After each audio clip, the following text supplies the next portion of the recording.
మొదటగా ఈ బావిని వచ్చేసి ఏనుగుల బావి అని పిలుస్తారు. అలాగే ఈ బావిలో ఒక గుహ అయితే ఉంది. ఆ గుహలో గుప్త నిధి అయితే ఉంది. ఇది రెండవది. అలాగే ఈ బావికును పీరీల పండగకు కూడా సంబంధం అయితే ఉంది. అది మూడవది. అలాగే ఈ బావికును పోలీసులకు కూడా సంబంధం ఉంది. అది నాలుగవది. ఇలా 4 సంబంధాలతో కూడినటువంటి బావే ఈ ఏనుగుల బావి. ఈ ఏనుగుల బావిని మెట్ల బావి అని కూడా పిలుస్తారు.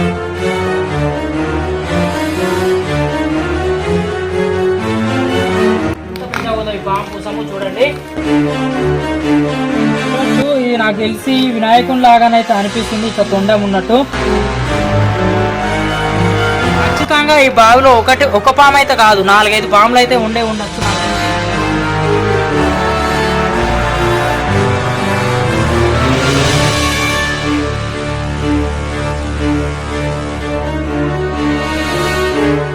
ఎంత బాగా అనిపిస్తుందో, చాలా అంటే చాలా అద్భుతమైనటువంటి డిజైన్.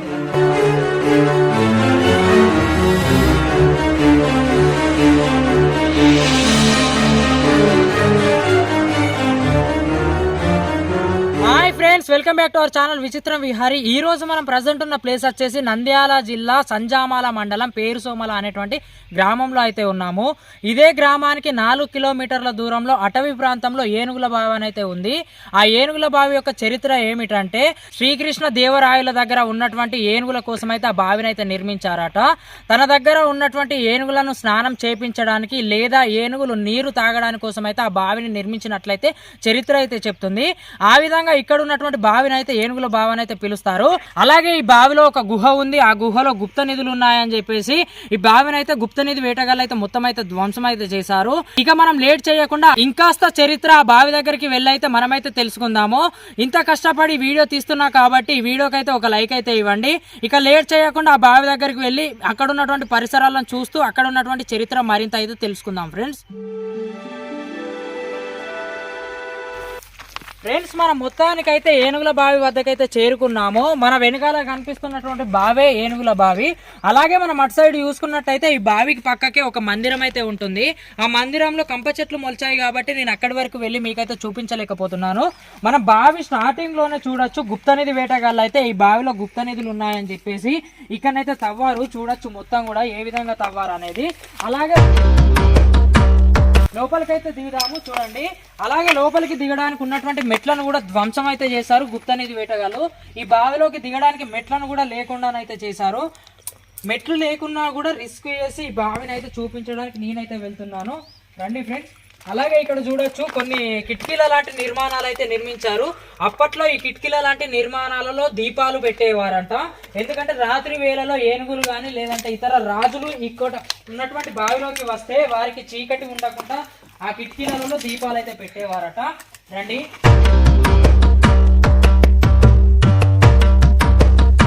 మనం కొంచెం దూరం బావిలోకి దిగిన తర్వాత ఒక రూమ్ అయితే వస్తుంది. ఈ రూమ్ ఏమిటంటే, శ్రీకృష్ణ దేవరాయల సామ్రాజ్యంలో ఉన్నటువంటి భటులు లేదా సైనికులు స్నానం చేసిన తర్వాత బట్టలు మార్చుకోవడానికి ఏర్పాటు చేసినటువంటి గది ఇది. మనం చూడొచ్చు ఈ గదిని కూడా ఏ విధంగా ఉందనేది. అప్పటి కాలంలోనే ఈ గదికి కిటికీలను నిర్మించారు. అలాగే సెల్ఫ్లు అంటాం కదా, ఇప్పుడు మనం బట్టలు పెట్టుకోవడానికి ఆ సెల్ఫ్లు అన్ని కూడా మనకైతే అక్కడ కనిపిస్తున్నాయి. చూడండి, ఇంత అందమైనటువంటి బావిని గుప్తనిధి వేటగాళ్ళు అయితే మొత్తం అయితే ధ్వంసం చేశారు. ఈ రూమ్ నుండి మనం బయటకు వెళ్ళి ఇంకా బావిని అయితే చూద్దాము. అలాగే ఇంకొన్ని చరిత్రలు కూడా ఈ బావికి అయితే ఉన్నాయి. రండి చెప్తాను. చూడండి ఫ్రెండ్స్, గుప్తనిధి వేటగాళ్ళు ఏ విధంగా ఈ బావిని అయితే ధ్వంసం అయితే చేశారో. ఇక్కడ నుంచి అయితే మీరైతే చూడొచ్చు ఈ బావికి 3 దారులు అయితే ఉన్నాయి. ఒకటి నేను వచ్చినటువంటి దారి, అలాగే నా వెంటల కనిపిస్తున్నటువంటి ఇంకోటి దారి, అలాగే అటు సైడ్ ఇంకొక దారి అయితే ఉంది. అంటే ఆనాటి కాలంలోనే ఈ బావిలకి 3 సైడ్ల నుంచి కూడా దిగేటువంటి వీలుగానైతే 3 దారులనైతే నిర్మించారు. అలాగే ఈ దారులు వచ్చేసి కూడా ఏనుగులు దిగడానికి వినసొంపుగా ఉన్నటువంటి ప్రదేశాలు ఇవన్నీ కూడా. ఏనుగులు నేరుగా ఈ బావిలోకి దిగి ఈ బావిలో ఉన్నటువంటి నీరు తాగడానికి రూపొందించినటువంటి మెట్లు అవన్నీ కూడా. అక్కడ నుంచి మనమైతే చూడొచ్చు ఆనాటి డిజైన్స్ అయితే ఇంకా కూడా చెక్కు చెదరలేదు అవన్నీ కూడా. అక్కడ ఒక గిల్క పెట్టి ఈ బావిలో ఉన్నటువంటి నీటిని అయితే పైనకైతే తోడుతూ ఉంటారు. చూడొచ్చు మనము. ఈ పిట్టగుర్లు చూడండి ఎంత బాగా కనిపిస్తున్నాయో మనకన్నీ. ఈ పిట్టగుర్లు కూడా చాలా అందమైన అద్భుతమైనటువంటి బావి. కానీ గుప్తనిధి వేటగాళ్ళు అయితే ఈ బావిలో గుప్తనిధి అంటే బంగారం ఉందని చెప్పేసి మొత్తం కూడా పగలగొట్టేసినారు ఎక్కడికక్కడికి. చాలా ఘోరం అండి. చాలా పురాతనమైనటువంటి కట్టడాలను మనం ఇలా ధ్వంసం అయితే చేయకూడదు. ఎందుకంటే మన భావి తరాలకు చూపించుకోవడానికి ఇవైతే ఉపయోగపడతాయి. నేనైతే ఇప్పుడు బావిలోకి అయితే దిగాను. ఈ బావిలో ఇప్పుడైతే ఎటువంటి నీరైతే లేదు, ఎందుకంటే ఇది వచ్చేది సమ్మర్ కాబట్టి ఈ బావిలో నీరైతే లేదు, చూడొచ్చు. అలాగే ఈ బావికి ఉన్నటువంటి మరొక చరిత్ర కనుక మనం చూసుకున్నట్లయితే, ఈ బావిలో ఒక గుహ ఉందని చెప్పాను కదా, ఈ గుహలోనైతే గుప్త నిధిని అయితే ఆనాటి రాజు అయితే పెట్టుకునేవాడట. అంటే ఎవరికి తెలియద్దు నా బంగారం ఇక్కడ ఉందని చెప్పేసి గుప్త నిధిని అయితే ఈ బావిలోనైతే పెట్టేవాడట. ఆ గుహలో ఉన్నటువంటి బంగారాన్ని దోచుకుందామని చెప్పేసి గుప్తనిధి వేటగాళ్ళు ఈ విధంగానైతే ధ్వంసం అయితే చేశారట. ఆనాటి కాలంలోనే ఆ రాజు అయితే గుప్త నిధికి అయితే 5 తలల నాగుపామునైతే కాపలగానైతే ఉంచేవాడట. ఆ పాము మనకి ఇప్పుడు కనిపించదు, కానీ ఆ పాము యొక్క ఆనవాళ్ళు అయితే కనిపిస్తాయి. ఇక్కడ చూడండి ఫ్రెండ్స్, ఎంత పెద్ద కూసం ఉందో. పాము చర్మాన్ని మనం ఇక్కడైతే చూడొచ్చు. మీకు దగ్గర దాకా వచ్చినాక కూడా నేనైతే ఈ పాము చర్మాన్ని కూడా చూపిస్తా. రండి ఫ్రెండ్స్, ఏ విధంగా కనిపిస్తుందో. నిజంగానే ఆ పాము ఆనవాళ్ళు ఉండడంతో నేనైతే షాక్ అయితే అయ్యాను. చూడండి ఎంత పెద్దగా ఉందో ఈ పాము కూసము, చూడండి.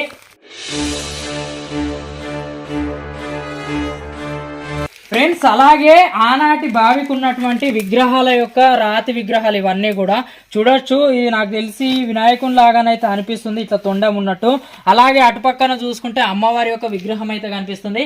చూడండి, ఈ బావిలో ఉన్నటువంటి విగ్రహాలను కూడా ధ్వంసం అయితే చేశారు. అలాగే అక్కడ ఉన్నటువంటి రాయి పైన శృంగారపు భంగిమలు అయితే కనిపిస్తున్నాయి, చూడొచ్చు. ఆ శృంగారపు భంగిమల ఉన్నటువంటి రాళ్ళను కూడా పడగొట్టేశారు. అటు నుంచి ఇలా దిగి అక్కడ నుంచి మెట్ల నుంచి ఇక్కడికైతే బావిలోకి అయితే రావచ్చు. చూడండి, ఈ రాళ్ళు పడ్డటువంటి ప్రదేశంలోనే ఇంకా కిందికి ఒక స్టెప్ అయితే ఉంటుంది. ఆ స్టెప్ నుంచే మనం గుహకు ఉన్నటువంటి దారిని అయితే చూడవచ్చు అని చెప్తున్నారు. అలా ఆనాటి రాజు అయితే ఈ బావిలోనైతే ఆ విధంగా ఒక గుహ నిర్మాణాన్ని నిర్మించి ఆ గుహలోనైతే బంగారాన్ని దాచిపెట్టి ఆ బంగారానికి 5 తలల నాగుపామును అయితే కాపలగా ఉంచాడంట. భయంకరంగా ఉన్నా కూడా రిస్క్ చేసి మీకోసం అయితే ఈ బావిలోకి అయితే దిగాను. చూడండి, ఇప్పుడైతే నీరైతే లేదు కాబట్టి నేరుగా బావిలోకి దిగి నేను బావిని మొత్తం కూడా చూపించగలుగుతున్నాను. చూడండి, మొత్తం కూడా రాతితోనే కట్టినటువంటి మెట్ల బావి ఇది. చూడొచ్చు, మనం మొత్తం కూడా రాతితోనే కట్టారు. అది కూడా ఒకే రాయితోనే కట్టినటువంటి మెట్ల బావి. ఇదంతా కూడా చాలా పాము చర్మాలు అయితే ఈ బావిలోనైతే కనిపిస్తున్నాయి. ఇక్కడ కూడా చూడొచ్చు పాము చర్మము. ఖచ్చితంగా ఈ బావిలో ఒక పాము అయితే కాదు, 4-5 పాములు అయితే ఉండొచ్చు నాకు తెలిసి. ఇప్పుడైతే వేరే దారిలోకి వెళ్ళి వేరే దారి నుండి కూడా ఈ బావిని అయితే చూద్దాము. చూడండి, ఎంతో ప్రకృతితో స్వయంగా ఏర్పాటు చేసుకున్నటువంటి పిట్టగూళ్ళు ఇవన్నీ కూడా. చూడండి, మనకి ఇలాంటి పిట్టగూళ్ళు కూడా ఎక్కడెక్కడనో కనిపిస్తూ ఉంటాయి, కానీ మనం వచ్చినటువంటి ప్లేస్లో కనిపించడమే చాలా గొప్ప విశేషము. చూడండి,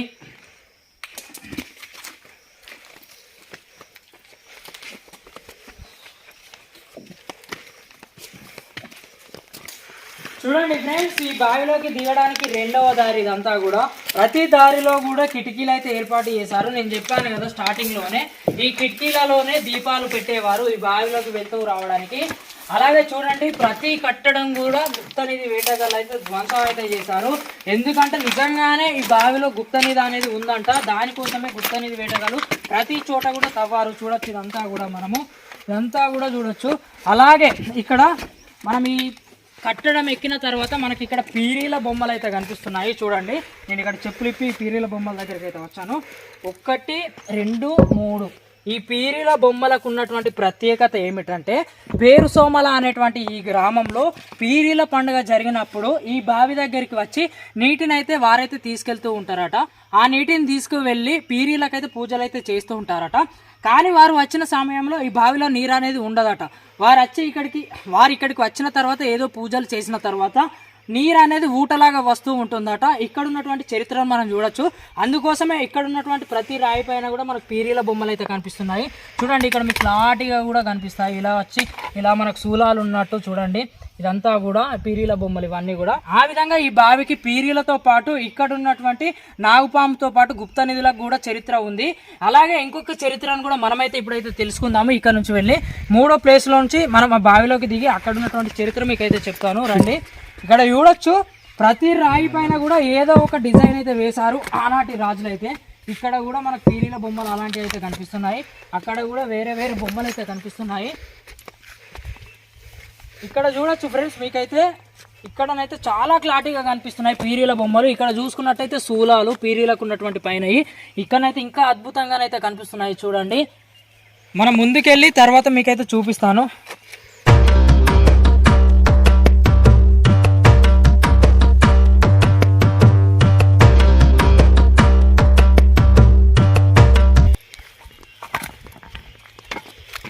ఫ్రెండ్స్ చూడండి, చాలా చాలా పురాతనమైనటువంటి ఏనుగుల బావి కాబట్టి మొత్తం వెళ్ళడానికి కూడా మార్గం అయితే లేకుండానైతే అయిపోయింది.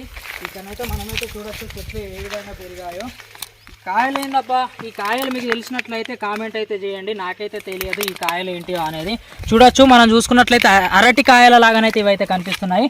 తప్పకుండా ఈ కాయల గురించి మీరైతే కామెంట్ చేయండి.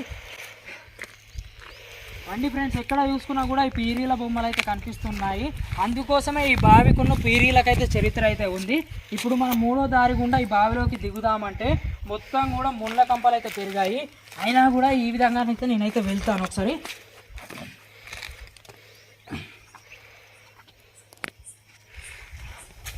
చూడొచ్చు, 3వ దారి నుండి కూడా ఈ బావిలోకి నేనైతే దిగాను. ఇక్కడ కూడా 2 కిటికీలు అయితే ఉన్నాయి, వాటిని అయితే దీపాలు పెట్టడానికి అయితే ఉపయోగిస్తూ ఉంటారు. అలాగే ఈ బావికున్న పోలీసులకు కూడా ఒక సంబంధం అయితే ఉంది. ఆ సంబంధం ఏమిటంటే ఈ బావిలో ఉన్నటువంటి గుప్త నిధులకైతే పోలీసు వారు కాపలాగా ఉండేవారట. కొన్ని రోజుల వరకు కూడా పోలీసు వారు అయితే కాపలాగా ఉండేవారట. కొన్ని రోజుల తర్వాత ఈ బావి అనేది శిథిలావస్థలోకి వచ్చింది కాబట్టి పూర్తిగా పోలీసు వారు లేరు. అలాగే ఇక్కడ ఉన్నటువంటి గుప్త నిధులు కూడా ఎవరికైతే దొరకలేదు కాబట్టి ఇక్కడ గుప్త నిధులు లేవని చెప్పేసి పోలీసు వారైతే ఇక్కడ నుండి అయితే వెళ్ళిపోయారట. అలాగే మనం అక్కడ చూడొచ్చు ఎంత బాగా డిజైన్ అయితే చేశారో చూడండి. అద్భుతం అంటే అద్భుతం. ఇక్కడ ఒక కట్టడం, ఇక్కడ ఒక మొత్తం డైమండ్ షేపు. అలాగే అక్కడ చూసుకున్నట్లయితే పువ్వులు అవన్నీ కూడా శ్రీకృష్ణ దేవరాయల కాలం ఎక్కడిది, మనం ఉన్నటువంటి 2023 కాలం ఎక్కడిది. చూడొచ్చు మనం అంతా కూడా ఎంత బాగా కనిపిస్తుందో అదంతా కూడా. ఈ డిజైన్ అయితే చూడండి, నేను నిల్చున్నా కూడా చాలా అద్భుతమైనటువంటి డిజైన్ ఇదంతా కూడా. ఇక్కడ చూడండి ఎంత బాగా కనిపిస్తుందో, చాలా అంటే చాలా అద్భుతమైనటువంటి డిజైన్ ఇదంతా కూడా. అలాగే మనం ఆ పైన చూడొచ్చు, ఈ పైన చూసుకున్నట్లయితే మన పువ్వు లాంటి డిజైన్ అయితే కనిపిస్తుంది. ఇదండి ఫ్రెండ్స్ ఈ బావికి సంబంధించినటువంటి చరిత్ర. ఎంతో చరిత్ర కలిగినటువంటి ఏనుగుల బావిని చూపించడమే కాకుండా ఇక్కడ ఉన్నటువంటి చరిత్రను అయితే మీకైతే ఎక్స్ప్లెయిన్ అయితే చేశాను కదా. ఈ బావికి ఉన్నటువంటి చరిత్ర ఏమిటంటే, మొదటగా ఈ బావిని వచ్చేసి ఏనుగుల బావి అని పిలుస్తారు. అలాగే ఈ బావిలో ఒక గుహ అయితే ఉంది, ఆ గుహలో గుప్త నిధి అయితే ఉంది, ఇది 2వది. అలాగే ఈ బావికున్న పీరీల పండగకు కూడా సంబంధం అయితే ఉంది, అది 3వది. అలాగే ఈ బావికున్న పోలీసులకు కూడా సంబంధం ఉంది, అది 4వది. ఇలా 4 సంబంధాలతో కూడినటువంటి బావే ఈ ఏనుగుల బావి. ఈ ఏనుగుల బావిని మెట్ల బావి అని కూడా పిలుస్తారు. ఫ్రెండ్స్, ఎంతో అద్భుతమైనటువంటి ఏనుగుల బావిని అయితే మీరైతే చూసారు కదా. ఈ బావికి ఉన్నటువంటి చరిత్రలు మరొకసారి అయితే విందాము. ఈ బావిని వచ్చేసి శ్రీకృష్ణ దేవరాయలు అయితే నిర్మించారు. ఈ బావిని వచ్చేసి ఏనుగుల బావి అని పిలుస్తారు. అలా ఎందుకు పిలుస్తారంటే ఈ బావిలో ఉన్నటువంటి నీటిని ఏనుగులు తాగుతాయి, అలాగే ఏనుగులు స్నానాలు చేయడానికి కోసం నిర్మించారు కాబట్టి ఈ బావిని వచ్చేసి ఏనుగుల బావి అని పిలుస్తారు. అలాగే ఈ బావికి వచ్చేసి పీరీల పండుగతోనైతే సంబంధం అయితే ఉంది. పీరీల పండుగ రోజున ఈ బావిలో ఉన్నటువంటి నీటిని తీసుకెళ్లి పీరీల పండుగ రోజున ఆ పీరీల దగ్గరనైతే పూజలు అయితే చేయిస్తారట. అలాగే ఈ బావిలో వచ్చేసి ఒక గుహ అయితే ఉంది. ఆ గుహలోనైతే గుప్త నిధులు ఉన్నాయని చెప్పాను కదా, నిజంగానే ఆ బావిలో ఒక గుహ అయితే ఉందట. గుప్త నిధుల కోసం అయితే ఇక్కడ ఉన్నటువంటి ఆనవాళ్ళు అన్ని కూడా శిథిలావస్థలోకి అయితే వచ్చాయి. అంటే గుప్త నిధి వేటగాళ్ళు అన్ని కూడా ధ్వంసం అయితే చేశారు. అలాగే వచ్చేసి ఈ బావికున్న పోలీసులకు కూడా ఒక సంబంధం అయితే ఉంది. ఆ సంబంధం ఏమిటంటే ఈ బావిలో ఉన్నటువంటి గుప్త నిధికి అయితే పోలీసు వాళ్ళు కాపలాగా ఉండేవారట. ఆ విధంగా ఈ బావికి అయితే ఒక 5 చరిత్రలు అయితే ఉన్నాయి. ఇలాంటి చరిత్ర కలిగినటువంటి అద్భుతమైనటువంటి కట్టడాన్ని మీకు చూపించడమే కాకుండా ఇంత చరిత్ర మీకైతే ఎక్స్ప్లెయిన్ అయితే చేశాను కదా. ఈ వీడియో కనుక మీకు నచ్చినట్లయితే తప్పకుండా వీడియోకి ఒక లైక్ అయితే ఇవ్వండి. ఈ ప్లేస్ నాకు సజెస్ట్ చేసింది ఎవరనంటే విలేజ్ బై సుమంత్ అనే తమ్ముడు. ఆ తమ్ముడు కూడా మనలాంటి కంటెంట్ ఉన్నటువంటి వీడియోస్ అయితే చేస్తాడు. ఆ తమ్ముడు ఛానల్ లింక్ కూడా నేను డిస్క్రిప్షన్ లో అయితే ఇస్తాను, ఒకసారి అయితే విజిట్ చేయండి. మరొక మంచి వీడియోతో మళ్ళీ మీ ముందుకైతే వస్తాను. మళ్ళీ కలుద్దాం. బాయ్. ఆగండి, అప్పుడే వీడియో అయితే అయిపోలేదు. ఈ వీడియో మొత్తం చూసిన తర్వాత మీకైతే ఒక డౌట్ అయితే రావచ్చు. ఆ డౌట్ ఏమిటంటే నేను చెప్పినటువంటి 5 చరిత్రలు నిజంగానే ఈ బావికి ఉన్నాయా, లేక ఈ వీడియో కోసం మేము 5 చరిత్రలు సృష్టించి మీకు వీడియో చేసామని మీకైతే డౌట్ అయితే రావచ్చు. ఇక్కడ ఉన్నటువంటి చరిత్రల పైన ఎలాంటి అభ్యంతరం అయితే లేదు ఫ్రెండ్స్. ఎందుకంటే ఇక్కడ ఉన్నటువంటి గ్రామస్తులను అలాగే ఇక్కడ ఉన్నటువంటి గ్రామ పెద్దలను ఈ బావి చరిత్రలు తెలుసుకున్న తర్వాతనే మీకైతే ఆ చరిత్రతో పాటు ఈ బావిని అయితే చూపించడం అయితే జరిగింది. ఇక్కడ మీరు చూడొచ్చు బావి అనేది ఏ విధంగా ఉందనేది. ఈ చరిత్రలు మేము ఎలాంటి విధంగా సృష్టించి అయితే మేమైతే చెప్పలేదు. ఇక్కడ ఉన్నటువంటి గ్రామ పెద్దలు మాకు చెప్తే మేము ఈ బావి వద్దకు వచ్చి చెప్పడం అయితే జరిగింది. ఆ విధంగా ఇక్కడ ఉన్నటువంటి బావికి అయితే 5 చరిత్రలు అయితే ఉన్నాయి. ఈ వీడియో కనుక మీకు నచ్చినట్లయితే తప్పకుండా వీడియోకి అయితే ఒక లైక్ అయితే ఇవ్వండి. మరికొందరికి ఈ వీడియోని అయితే షేర్ చేయండి అని నేను చెప్తున్నా. ఫ్రెండ్స్, ఇక్కడ ఉన్నటువంటి ఏనుగుల బావి ఏనుగుల కోసమే కాకుండా ఇక్కడ ఉన్నటువంటి రైతుల అవసరాల కోసం అలాగే ప్రజల అవసరాల కోసం అయితే వాడుకుంటారు. మనం ఇక్కడ ఈ కాలువను అయితే చూడొచ్చు. ఆ బావిలో చేరినటువంటి నీరు అనేది ఈ కాలువ గుండా వెళ్ళి ఇక్కడ ఉన్నటువంటి వ్యవసాయ భూములకు అలాగే ఇక్కడ ఉన్నటువంటి ప్రజలకైతే నీళ్ళ దాహం అయితే తీరుస్తుందని చెప్తున్నారు. ఆ కాలువ వచ్చేసి ఇదే ఫ్రెండ్స్, నా కాళ్ళ కింద ఉన్నటువంటి కాలువ. ఈ కాలువ గుండానే ఆ బావిలో ఉన్నటువంటి నీటినన్నిటిని కూడా సరఫరా చేస్తూ ఉండేవారంట ఆనాటి కాలంలో. చూడొచ్చు మనం ఏ విధంగా ఉందో ఇదంతా కూడా.